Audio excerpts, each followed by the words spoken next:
अस्सलाम वालेकुम, जय मसीह की।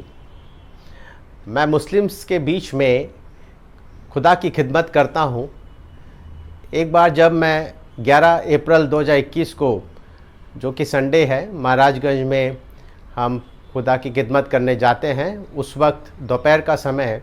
हम एक मुस्लिम भाई से मेरी मुलाकात हुई और उनसे चर्चा करते हुए मैंने एक सवाल उनसे पूछा कि आप इस्लाम के बारे में मुझे क्या बताएंगे। कुछ चंद शब्दों में अगर आप बताएंगे तो मैं इस्लाम के बारे में जानना चाहता हूँ।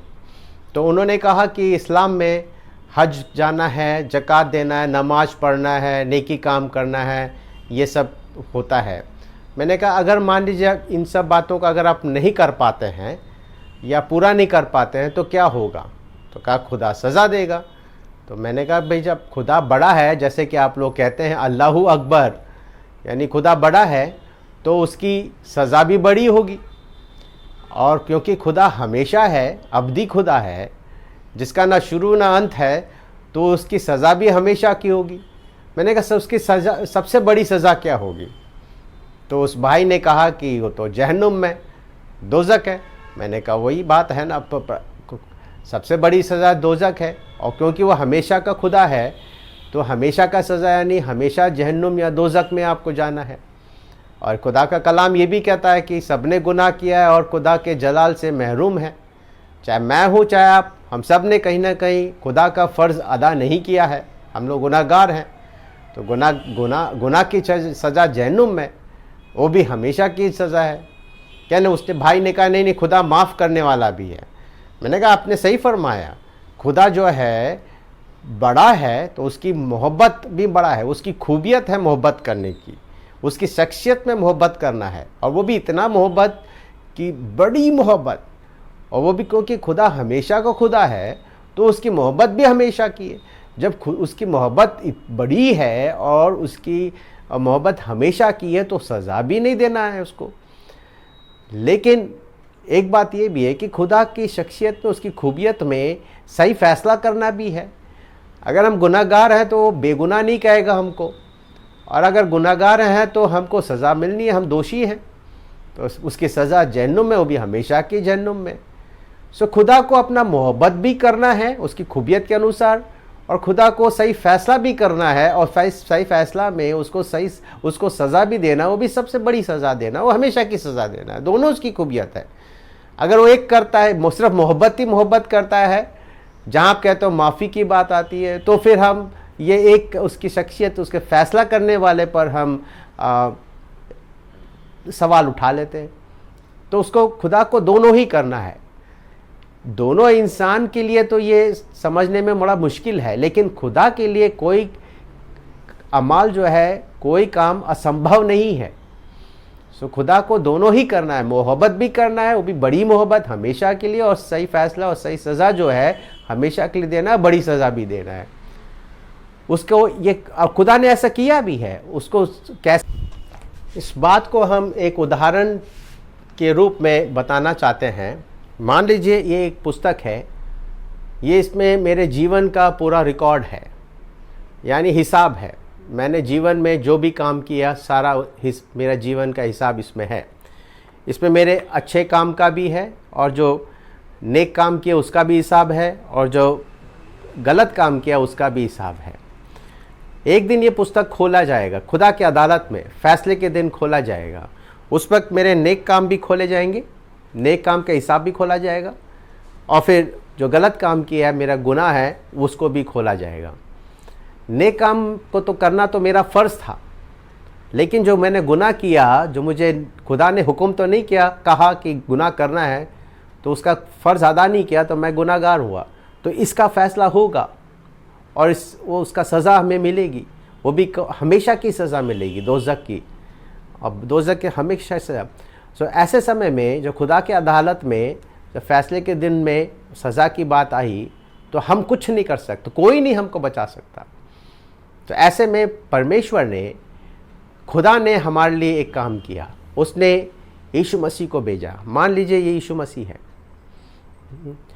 लिखा है हम तो सब के सब भेड़ के समान भटक गए, हम में से हर एक ने अपना अपना मार्ग लिया, लेकिन खुदा ने हम सब का गुनाह का बोझ उसी पर लाद दिया। किस पर लाद दिया? यीशु मसीह पर लाद दिया। यीशु मसीह हमारे गुनाहों को लेकर सलीब पर चढ़ गए। वहाँ पर उन्होंने एक शब्द कहा, पूरा हुआ। इसका मतलब है कि जो भी गुनाह की सज़ा की कीमत हमें चुकानी थी, वो सारा कीमत यीशु मसीह ने चुका दिया। यानी जो भी मेरा गलत काम है, जिसके वास्ते मुझे सज़ा मिलनी थी, वो सारा उसका सज़ा जो है, उसकी कीमत जो है यीशु मसीह ने अदा कर दी। यानी अब ये सारा मेरा सज़ा कैंसिल हो गया, क्योंकि उसकी कीमत यीशु मसीह ने अदा कर दी। अब ये रिकॉर्ड पुस्तक गया, उसका सारा कैंसिल हो गया। अब यीशु मसीह सलीब पर चढ़ गए, वो वहाँ मर गए, उनको गाड़ दिया गया और वह मृतकों में से जी उठे और ऊपर उठा लिए गए, आसमान में उठा लिए गए। अब वो हमेशा के लिए ज़िंदा है और उनके पास ऐसी ज़िंदगी है, उसको कहते हैं अब्दी ज़िंदगी, हमेशा की ज़िंदगी। वो ज़िंदगी जो अब्दी ज़िंदगी है, हमेशा की ज़िंदगी यीशु मसीह हमें देना चाहते हैं। और अब जो है कोई गुनाह बीच में नहीं आ रहा है। तो अब जो है वो गुनाह, वो जो अब्दी ज़िंदगी हम उससे प्राप्त कर सकते हैं, वो भी ईमान के कारण, ईमान के द्वारा हम वो अब्दी ज़िंदगी पाते हैं।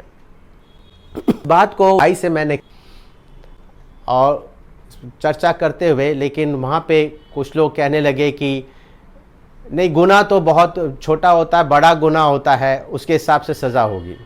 मैंने कहा गुनाह चाहे बड़ा हो छोटा हो, ये बताइए, बगीचे में, जन्नत में आदम अलैहिस्सलाम ने कितना गुनाह किया कि उससे जन्नत से बेदखल किया गया?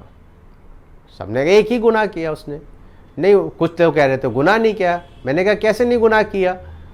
खुदा का फरमान था, खुदा का फरमान उसने अदा नहीं किया तो गुनाह हुआ कि नहीं हुआ? क्या हाँ, तो गुनाह हुआ। तो फिर उसने एक ही गुनाह किया और उसके कारण उसको बेदखल किया गया। हम सब ने तो बहुत सारे गुनाह किए हैं, तो जन्नत तो दूर की बात है। तो इस बात को सोचने की बात है कि जब खुदा एक ही गुनाह के कारण आदम को जन्नत से बेदखल कर दिया, तो हम और आप तो वैसे ही बेदखल हो जाएंगे। तो सिर्फ खुदा ही हमको बचा सकता है, नजात दे सकता है। और उसने नजात यीशु मसीह के नाम में उसने नजात दिया है, क्योंकि यीशु मसीह के नाम में, यीशु मसीह के शख्सियत में उसने अपनी पूरी मोहब्बत भी दिखा दी, यीशु मसीह को बेच के। और अपना जो उसका फैसला करना था, वो सज़ा देना था, वो हमारा गुनाह का सज़ा, वो उसने यीशु मसीह को दे दिया क्रूस पर। यीशु मसीह ने हमारा सारा गुनाह की सज़ा की कीमत क्रूस पर अदा कर दी। जो इस बात पर ईमान रखता है कि यीशु मसीह सलीब पर हमारे गुनाह के वास्ते अपनी जान दे दी और मरे हुओं में से वो ज़िंदा हुआ और हमेशा ज़िंदा है, और वही नजात दे सकता है, वही अब्दी ज़िंदगी देता है। जो इस बात पर ईमान रखता है, उसके गुनाह बख्श दिए गए और वह अब्दी ज़िंदगी का हकदार हो जाता है। उसको उसी क्षण उसको अब्दी ज़िंदगी मिलती है। अब्दी ज़िंदगी का मतलब है कि खुदा से उसका हमेशा का रिश्ता हो जाता है, और वो खुदा अपना रिश्ता अपने रूह के द्वारा, पाक रूह हमको देकर अपना रिश्ता कायम करता है, गुनाह को बख्श देता है और हमें नई ज़िंदगी बख्शता है, और हमारा नया जन्म होता है, नया जन्म। और इसके द्वारा हम जो है रूहानी रूप से खुदा के रिश्ते में आ जाते हैं। वो हमारा बाप होता है और हम उसके संतान। सो खुदा हमारा बाप है, हमसे मोहब्बत करता है, आपसे मोहब्बत करता है। आज आपको पुकार रहा है और आपसे रिश्ता बनाना चाहता है, आपका अब्बा बनना चाहता है और आपको अपना संतान बनाना चाहता है। क्या उसके रिश्ते को आप कबूल करते हैं? क्या उसके उस महान अमाल के लिए जो उसने यीशु मसीह के द्वारा हमारे और आपके लिए सलीब पर कर दिया, उस पर ईमान लाते हैं? अगर आप इन बातों को कबूल करते हैं तो खुदा आपके गुनाहों को बख्श देता है और आपको अब्दी ज़िंदगी देता है। खुदा आपको सलामत रख, खुदा की सलामत आप पर बनी रहे। खुदा हाफिज़। जय मसीह की।